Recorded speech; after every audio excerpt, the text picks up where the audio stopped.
नमस्कार, आपके साथ हूं मैं खुशबू मनोरमा मिश्रा और आप देख रहे हैं इंडिया न्यूज। जमीन, हवा या समंदर, अगर दुश्मन ने भारत की ओर आंख उठाने की भी जरूरत की तो उसे मुंहतोड़ और माकूल जवाब मिलेगा। भारत की तीनों सेना हर पल हर क्षण दुश्मनों को जवाबी हमला देने के लिए तैयार है। साथ ही भारत अपनी सैन्य क्षमता को भी तेजी से मजबूत कर रहा है। इसी कड़ी में भारतीय नेवी एक ऐसा हथियार बना रही है जो समंदर के अंदर दुश्मनों की हर हरकत पर न सिर्फ नजर रख सकेगा बल्कि उसका विनाश भी करेगा। ये है ऑटोनॉमस सबमरीन, जो अभी कुछ ही चुनिंदा देशों के पास है। देश में पहली बार ऑटोनॉमस सबमरीन तैयार है। ये पूरी तरह से अनमैन्ड होगा और भारत की समुद्री सीमाओं की रक्षा में बेहतर कारगर साबित होगा। एक रिपोर्ट देखिए, फिर चर्चा की शुरुआत। ऑपरेशन सिंदूर के बाद भारत रक्षा क्षेत्र को तेजी से मजबूत और आधुनिक करने में लगा है। भारत की तीनों सेना अत्याधुनिक हथियारों से लैस हो रही है। इनमें अधिकतर हथियार और टेक्निक मेक इन इंडिया के तहत बनाए गए और कईयों का निर्माण जारी है। हिंद महासागर, अरब सागर और बंगाल की खाड़ी जैसे बड़े समुद्री इलाकों में एक साथ चुनौतियों से निपटने के लिए भी भारतीय नौसेना खुद को सशक्त बना रही है। इंडियन नेवी की ताकत को और बढ़ाने के लिए एडवांस्ड ऑटोनोमस सबमरीन का निर्माण भी जारी है। एचटीआर नेवी बना रही ऑटोनोमस सबमरीन। पानी के अंदर लड़ाकू क्षमता को बढ़ा रही भारतीय navy. Unmanned under water vehicles की तैयारी हो रही फ्लीट। चीन को ध्यान में रखकर इंडियन नेवी की तैयारी। चीन ने बड़े पैमाने पर तैयार किए युद्धपोत एडवांस ऑटोनोमस सबमरीन। देश में पहली बार ऑटोनोमस सबमरीन बनाई जा रही है। समंदर की तलहटी में दुश्मनों को ढूंढकर ढेर करने वाली ऐसी घातक ऑटोनोमस सबमरीन अभी अमेरिका, रूस, चीन जैसे कुछ चुनिंदा देशों के पास ही है। अब भारत भी इन देशों की कतार में खड़ा होने जा रहा है। देश में पहली बार autonomous submarine. Make in India के तहत तैयार किया जा रहा autonomous submarine. Design, technology, software सब भारत में बने। स्पाईवेयर के खतरे से सुरक्षित होगी ऑटोनोमस सबमरीन। बाहर से लाए जाने वाले सॉफ्टवेयर में स्पाईवेयर का खतरा। 1 साल में तैयार हो जाएगी ऑटोनोमस सबमरीन। इस ऑटोनोमस सबमरीन को देशी कंपनियां ही बना रही हैं। सबसे बड़ी बात यह है कि सबमरीन यानी पनडुब्बी मानव रहित होगी। पारंपरिक पनडुब्बियों को संचालित करने के लिए इंसानों की जरूरत होती है, लेकिन इस ऑटोनोमस सबमरीन के लिए नहीं। Autonomous submarine unmanned under water vehicle होती है। ऑटोनोमस सबमरीन की खासियत भी समझिए। छोटी होने के कारण लंबे समय तक ये पानी में रहने की क्षमता। 45 दिनों तक समंदर में छिपी रह सकती है। लंबी यात्राएं कर सकती है ऑटोनोमस सबमरीन। किसी युद्धपोत या नेवल बेस के कमांड सेंटर से कंट्रोल किया जा सकता है। इंसानों से ऑपरेट होने वाली सबमरीन की साइज काफी बड़ी होती है, क्योंकि उनमें लोगों को सपोर्ट करने के लिए काफी स्पेस होता है। दूसरे उसकी कास्ट भी ज्यादा होती है, लेकिन ऑटोनोमस सबमरीन की कास्ट भी काफी कम होती है और ये साइज में भी काफी छोटी होती है। ऑटोनोमस सबमरीन के भारतीय समुद्री सीमा में पानी के अंदर लंबे समय तक छिपी रहने से दुश्मन की हर हरकत पर नजर रखना आसान होगा। इससे भारत दुश्मनों की निगरानी कर सकेगा। अब ऑटोनोमस सबमरीन की ताकत भी देखिए। ऑटोनोमस सबमरीन की ताकत। स्वदेशी ऑटोनोमस सबमरीन में एडवांस सेंसर पैकेज, सोनार एरे, हाई डेफिनेशन कैमरे, एनवायरमेंटल सेंसर से लेस, इंटेलिजेंस इकट्ठा करने के लिए सर्विलांस की क्षमता, एंटी सबमरीन वॉरफेयर में भी सक्षम होगी ऑटोनोमस सबमरीन। समुद्र तल में मैपिंग जैसी कई मशीनों को अंजाम देने की क्षमता। पहले प्रोटोटाइप ऑटोनोमस सबमरीन के बाद नेवी की योजना हर कुछ महीने में एक ऑटोनोमस सबमरीन तैयार कर रही है। अब भारत जमीन, हवा के साथ ही समंदर की तलहटी में भी दुश्मनों का विनाश करने में सक्षम होगा। Bureau report, India news. और चलिए, बातचीत करने के लिए मेरे साथ कैप्टन रिटायर्ड श्याम कुमार जी, पूर्व अधिकारी नौसेना, और wing commander retired S Sudhakaran, defence expert भी, और group captain retired VN Jha sir भी जुड़े हुए, पूर्व निदेशक डीआरडीओ। तो सबसे पहले आप ही के पास आते हुए वीएन झा सर, क्योंकि जब इस तरह की कोई भी मशीनरी आती है तो कहीं ना कहीं उम्मीदें काफी बढ़ जाती हैं। ऐसे में अगर ये जो सबमरीन है वो लाया गया, उसका क्या उद्देश्य हो सकता है और किस तरीके से ये भारत के रक्षा तंत्र को और मजबूत करेगा? देखिए, प्लेन लैंग्वेज में, सिंपल लैंग्वेज में आपके दर्शकों को समझाने के लिए अगर कहा जाए तो इस ऑटोनोमस सबमरीन की तुलना आप किसी भी ड्रोन से कह सकते हैं। ड्रोन यूजुअली हम लोग हवा में फ्लाइंग करते हुए देखते हैं। इसी तरह से रोबोट, चाहे आर्म्ड हो चाहे अनआर्म्ड हो, उसको हम धरती पे चलते हुए या घूमते हुए देख सकते हैं। और उसी तौर पे ये जो ऑटोनोमस सबमरीन है, इसको पानी में हम टोह लगाते हुए देख सकते हैं। अब बात आती है कि इन ड्रोन्स को या इन ऑटोमेटेड मशीन्स को, चाहे हवा में चलाते हैं हम ड्रोन की तरह, चाहे धरती पे चलाते हैं उसको हम रोबोट की तरह, हम्म। या पानी में रोबोट की तरह, या पानी में सबमरीन की तरफ चलाते हैं, तो इसमें बहुत सारे ऐसे कैपेबिलिटी होते हैं जो कि आप अन्यथा नहीं कर सकते हैं। जैसे एक टोही, विजिलेंस, रिकनेसेंस, ये हवा में जिस तरह से करते हैं, या स्पेस एसिड से, जो हमारे सैटेलाइट जो हमें ऑर्बिट कर रहे हैं हमारे हम्म। अर्थ को, हमारे देश को, हम्म। उससे जिस तरह से हम रिकनेसेंस या विजिलेंस रख सकते हैं अपने टेरिटरीज पे, उस तरह से और किसी एरोप्लेन से नहीं रख सकते हैं। उसी तरह से ये जो सबमरीन है, अब इसमें वो कैपेबिलिटी दी गई है, छोटा सा मशीन होगा जिसमें कि वो सारे आधुनिकतम apparatus होंगे जो जिसकी की इसको जरूरत है। अगर ये टोही सबमरीन है तो इसमें वो टोही यंत्र सारे, चाहे सोनार सिस्टम से हो, चाहे रेडार बेस्ड हो, या अन्यथा और वो जो नए सिस्टम्स, एडवांस सिस्टम डेवलप हो रहे हैं वो हो, ये कहीं भी एक जगह बैठ के पूरे अपने चारों तरफ में, चाहे वो 100 किलोमीटर का रेंज ले लीजिए या 200 किलोमीटर का रेंज ले लीजिए, हम्म। उस रेंज में जहां भी जो कुछ भी हो रहा है हम्म। उसका टोही लगा के, उसका रिकनेसेंस करके, उसको विजिल करके, वो इंफॉर्मेशन आपको आपकी जो बेस है वहां पे देते रहेंगे। हम्म। दूसरा, अगर ये आर्म्ड सबमरीन है, ऑटोनोमस सबमरीन, जिसमें के वो टॉर्पिडोज लगे हुए हैं, चाहे वो सिंपल टॉर्पिडोज हैं, चाहे वो असिस्टेड टॉर्पिडोज हैं, ये अगर लगे हुए हैं तो ये अपना काम कर लेगा। इसका स्वचालन इस तरह से होगा कि इसका रिमोट कंट्रोल आपके जो वॉर रूम में बैठे हुए हैं नेवल ऑफिसर्स हैं उनके हाथों में होगा, और हम्म। वो जब भी चाहें एक बटन दबा के इस सबमरीन से, सबमरीन जो ऑटोनोमस सबमरीन है, हम्म। इसमें वो चीज इनिशिएट करके किसी भी जो जो खतरे की घंटी है, चाहे वो दुश्मन का कोई जहाज हो या सबमरीन हो, हम्म। उसको ध्वस्त करने की क्षमता रख सकते हैं। तो इस तरह से जी। ये एक नया स्टेप है जो हमने लिया हुआ है, हम्म। जो नेवी ने अपने वॉर रूम में रखा हुआ है, हम्म। और इसकी डिजाइन एंड डेवलपमेंट बिल्कुल नेवल स्पेसिफिकेशंस जो होती हैं ये ऑफिसर्स ने किया हुआ है। तो हम धन्यवाद देते हैं सरकार को, देश को, कि इस सबमरीन को कमीशन किया गया, और हमारी क्षमता, ये सब जो चीजें हैं ना, ये इसको हम लोग कहते हैं फोर्स मल्टीप्लायर। हम्म। ये आपका फोर्स जो है उसको कई गुना मल्टीप्लाई कर देता है।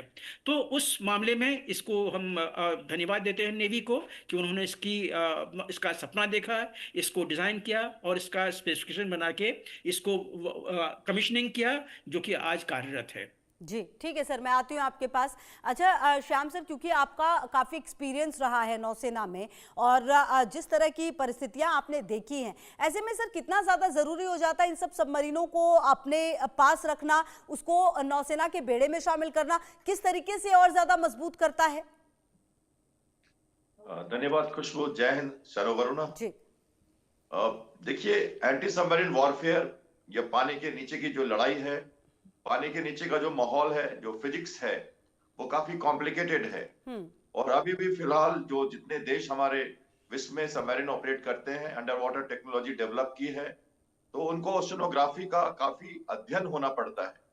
और ये अंडर वाटर व्हीकल्स को देखिए, इसलिए सबसे पहले जब बनाया गया था तो साइंटिफिक रिसर्च के लिए अमेरिका ने बनाया था, और वहां से 1957 से इसकी शुरुआत की, और बाद में कई देश इसमें लग के आए। भारत की जो नौसेना है वो लगातार सबमरीन ऑपरेट कर रही हैं। हमारे जो हिंद महासागर है, Arabian sea, bay of Bengal की जो फिजिकल प्रॉपर्टीज है हमारे ओशन की, हमारी डेप्थ के साथ हमारे टेम्परेचर वेरिएशन की, उनको समझना बहुत जरूरी होता है पहले। और इसके लिए एक्चुअली इसे कमर्शियल यूज में सबसे पहले लाया गया था। बाद में इसे डिफेंस ने फंडिंग करनी शुरू कर दी, क्योंकि इसकी बहुत जरूरत लगी हमें। आज के दिन आप देखें तो चाहे वो शैलो वाटर में हो या सी वेब मैपिंग करनी हो, ये जो सबमरीन्स हैं, ये 3 तरह की सबमरीन्स हम बना रहे हैं। हमारे बड़े सबमरीन्स हैं जो आप देखते हो, कल्वेरी क्लास की सबमरीन्स हमारी, या हमारे स्कॉर्पियन क्लास की सबमरीन, ये वो काम नहीं कर सकती जो ये छोटे छोटे सबमरीन्स कर सकती हैं। कॉन्सेप्ट वही है, लेकिन इसमें दूसरी चीजें हैं। पहला, जो एक्स्ट्रा जो इंड्योरेंस के साथ जो डीआरडीओ डेवलप कर रही है अपनी सबमरीन्स, जो लंबे समय के लिए जाएगी। हम बात करते हैं सरफेस शिप की, एक मतंगी शिप हमने बनाया, उसको हमने बॉम्बे से 1500 किलोमीटर तक दूर भेजा। राजनाथ सिंह जी ने उसे भेजा था, और वो पिछले साल हमने एक सरफेस शिप के रूप में ऑटोनोमस व्हीकल बनाई है। ऑटोनोमस और रिमोटली कंट्रोल 2 तरह की बातें हैं इसमें। जो आप कह रहे हो, अगर हम उसे एक वॉर रूम से कंट्रोल कर सके, या अगर हम एक एम्बेलिकल कॉर्ड के साथ मदरशिप से लॉन्च करके सबमरीन को डालें तो वो रिमोटली पायलटेड व्हीकल हो जाएगा और वो उसकी लिमिटेड एंड्योरेंस रहेगी, वो शिप के आसपास ही रहेगा। लेकिन ये जो है ऑटोनोमस है, इसमें हम प्री प्रोग्राम्ड सबमरीन तो से अगर 50 किलो की, 100 किलो की या 1000 टन तक की बना दें हम, लेकिन उसको अगर हम प्री प्रोग्राम करके लॉन्च कर दें और वो जहां भी जा सके और अपना काम अपने प्री नियोजित ढंग से कर सके बिना किसी इंटरफेरेंस के, उसके पास अपना इलेक्ट्रॉनिक सूट हो, अपना कैमरा हो, एंटी कोलिजन डिवाइस हो और वो सरफेस में मूव करते हुए जरूरत पड़ने पे कोलिजन अवॉइडेंस भी करे, अपने आप करे, उसको कोई कंट्रोल ना करे और तब जाके वो अपना मिशन कंप्लीट करे इन ए प्री प्रोग्राम्ड मैनर। तो ये बहुत बड़ी बात हो सकती है क्योंकि एंटी सबमरीन वॉरफेयर में इसका यूज हो सकता है, सबमरीन को डिस्ट्रॉय करने में हो सकता है, क्योंकि अगर आप वेपन ले जा रहे हैं इसमें तो वो वेपन भी प्री प्रोग्राम्ड होंगे और सही समय पर सही जगह पे जाके वो मार देंगे। तो ये हो गया हमारा ऑटोनोमस। और उसके साथ अगर आप आर्टिफिशियल इंटेलिजेंस जोड़ देते हो जो अब किया जा रहा है तो ये दुगनी शक्ति मिल जाती है उसको और वो फिर और बहुत ज्यादा जरूरी भी है सर आजकल के वक्त में। और मैं अभी चर्चा में wing commander retired S Sudhakaran sir को भी लेकर आऊंगी। अच्छा देखिए सुधाकरन सर, जो अभी पिछले कुछ समय से जो सिचुएशन चल रही है जिसका जिक्र श्याम कुमार सर भी कर रहे थे और लगातार हम बातचीत भी करते रहे, बहुत ज्यादा जरूरी हो जाता है कि आप अपने रक्षा तंत्र में हर एक क्षेत्र को पूरी तरह से मजबूत करें। और सबसे बड़ी बात ये भी आपको ये भी ध्यान रखना होता है कि आपके आसपास है कौन। अगर आपके आसपास चीन और पाकिस्तान जैसे देश हैं तो आपको बहुत संभल कर रहने की जरूरत है। और साउथ एशिया में जिस तरह की सर्कमस्टेंसेस पिछले कुछ समय में तमाम देशों के बीच बदले हैं एक दूसरे से, ऐसे में बहुत ज्यादा जरूरी है कि भारत अपने आप को हर तरीके से मजबूत बनाए और उसी में ये एक कड़ी है जो काफी मजबूत भारत को बनाएगी। देखिए पहले हमें एक चीज समझना पड़ेगा, इन सब तकनीक के मामले में भारत बहुत पिछड़ा हुआ है। हमारी स्टार्ट जो है बहुत लेट हुई है, लगभग हम कम से कम 2 दशक पीछे हैं इन सब तकनीकों में। जैसे अभी मेरे को पैनलिस्ट ने बताया, सन 1950 में पहले autonomous under water unmanned vehicle का जो तकनीक है वो यूएस ने इजाद कर लिया था। सन 1980 से 2000 के बीच में उन्होंने ऑटोनोमी, ऑटोमेटेड ऑटोनोमी कहूंगा मैं इसको, वो अचीव कर लिया था और वो आज के डेट में मायने नहीं रखता। अगर आप आज एक CRT वाली टीवी खरीदते हो तो वो एक अल्ट्रा 4K अल्ट्रा HD वाली टीवी के सामने नहीं खड़ी हो सकती। ये एक टीवी का उदाहरण दे रहा हूं। अभी जमाना है कॉग्निटिव ऑटोनॉमी की और कॉग्निटिव ऑटोनॉमी में इंडिया 0 है। हमने स्टार्ट भी नहीं किया है। जो AI के नाम पे देश में सर्कस चल रहा है इसको हमें पहले बंद करना पड़ेगा। हमें थोड़ा ज्यादा ध्यान देना पड़ेगा इस पे, क्योंकि हम बिल्कुल इस पे जोर नहीं दे रहे, ना ही हम इस पे फोकस्ड हैं। एक उदाहरण मैं आपको बता सकता हूं कि UAE ने अकेले 1 ट्रिलियन USD इसके लिए कमिट किया है AGI लेवल सिस्टम्स के लिए। अमेरिका जो है वो कम से कम 2 या 3 ट्रिलियन पे काम कर रहा है और इंडिया में 1 बिलियन भी अभी कमिटेड नहीं है। मतलब ये जो हम बोलते हैं वो ठीक है, वो जो पहले जो फीते कटते थे उसके हिसाब से ठीक है, लेकिन मैं ये भी कहना चाहता हूं कि ये गवर्नमेंट बहुत कह रही है कि करना है, लेकिन कतनी और करनी में जमीन आसमान का अंतर है।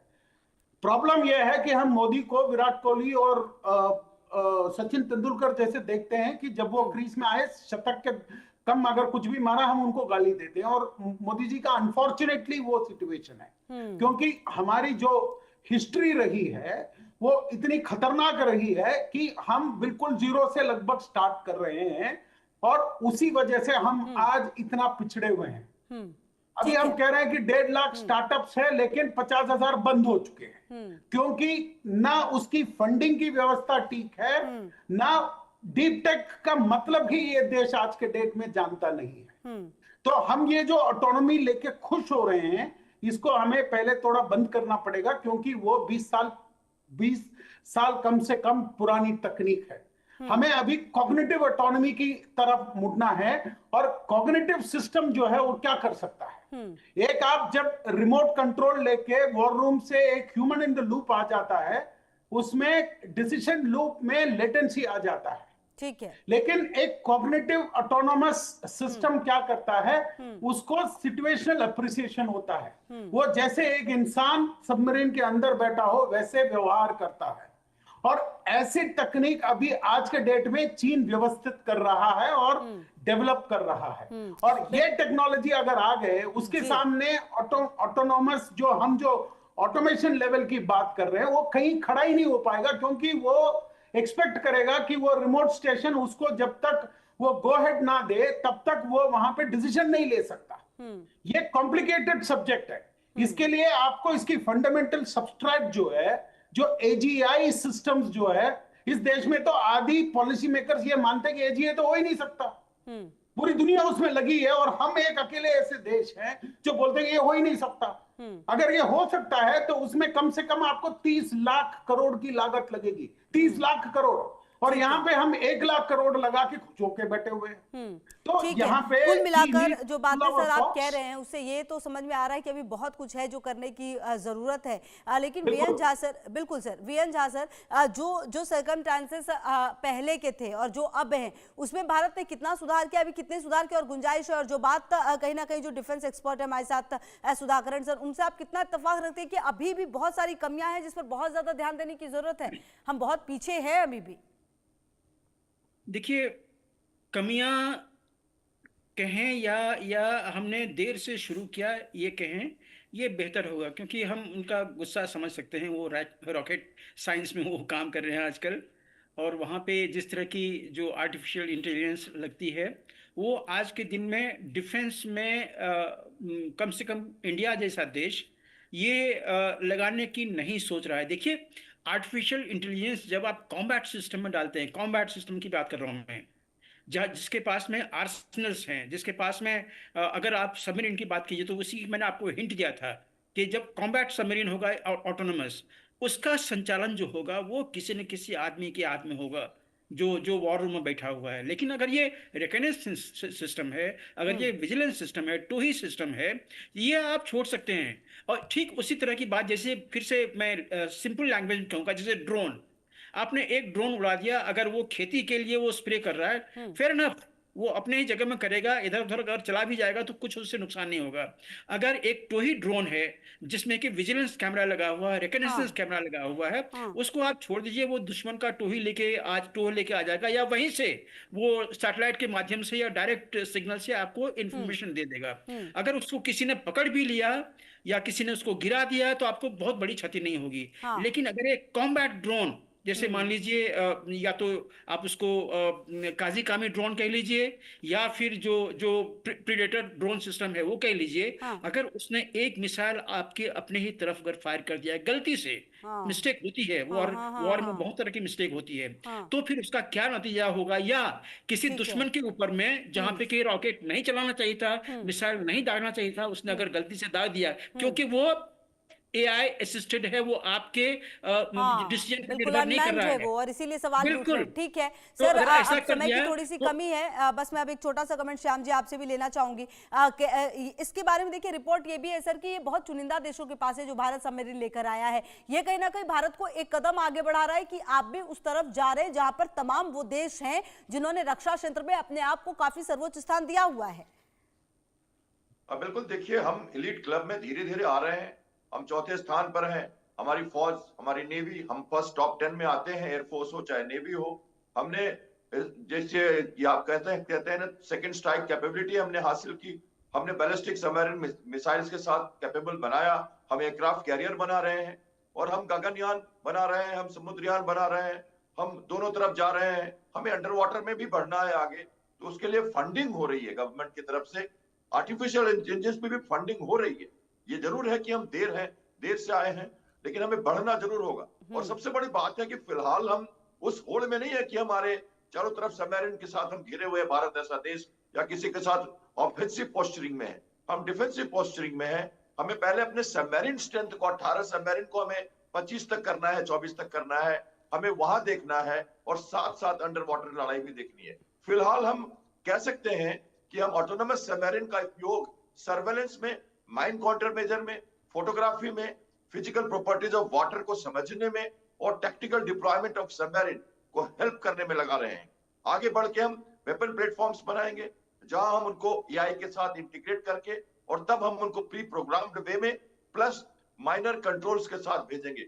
वैसे भी मिलिट्री एरिया में जहां पर हाई डेंसिटी ऑफ शिपिंग हो रही हो, टर्बिडिटी ज्यादा हो, एकॉस्टिक इंटरफेरेंसेस ज्यादा हो, वहां पे ये जो ऑटोनोमस सबमरीन है इनकी यूटिलाइजेशन पे काफी डाउट हो जाता है। तो अभी भी हमें बहुत कुछ समझना है इस क्षेत्र में आगे बढ़ने के लिए और काफी एडवांसमेंट की जरूरत है। हम प्रोग्रेस कर रहे हैं और माइल्ड बिगिनिंग ही ठीक है हो, सर, कुछ कहना अपनी चाह दिशा रहे में हैं निश्चित हैं। जी जी ठीक है सर। हाँ सर, कुछ कहना चाह रहे थे आप, अपनी बात पूरी शॉर्ट, करें। Very short. हाँ। मैं ये बताना चाहता हूँ, डिफेंस टेक्नोलॉजीज होती हैं, इसमें आपको कोई दूसरे देश नहीं देती हैं। और जब आप कोई चीज नया बनाते हैं तो याद कीजिए हमारा बचपन कैसा था। हमने पहले क्रॉल करना सीखा, फिर चलना सीखा, उसके बाद दौड़ना सीखा। तो ये चीज हमेशा याद रखिए कि आज के दिन में आप कोई चीज ऐसा नहीं बना सकते हैं जो स्ट्रेट वे यहाँ से मून चला जाए। कि उसके लिए आपको बहुत मेहनत करनी पड़ती है, स्टेप बाय स्टेप आगे बढ़ना पड़ता है। और इसीलिए मैं कहता हूँ ठीक कि है ये एक पहला कदम है, ऑटोनोमस सबमरीन जो बना है पहला ठीक है। कदम है। इसके आगे बढ़ती जाएगी। सरकार ने ये छूट दे रखी है, आप काम कीजिए। मैं तो डीआरडीओ में रह चुका हूं, इसलिए मैं आपको कह सकता हूं बिल्कुल। कि हमारे 3 तरह के प्रोजेक्ट है। मिशन मोड में मत जाइए, लेकिन हमारी जो SNT science and technology development की होती है उसमें बहुत सारे काम हो रहे हैं। मैं किसी लैब का नाम नहीं ठीक है लूंगा। सर, बिल्कुल। और कहीं ना कहीं अब सर समय इजाजत नहीं दे रहा मुझे, इससे ज्यादा माफी चाहती हूँ सर। बहुत शुक्रिया आप सभी का हमारे साथ जुड़ने के लिए। बहरहाल आगे बढ़ते हैं और महाराष्ट्र से जुड़ी कुछ अहम खबरें आपको दिखाते हैं सहयोगी अभिषेक के साथ। नमस्कार, आपके साथ मैं अभिषेक पांडे और आप देख रहे हैं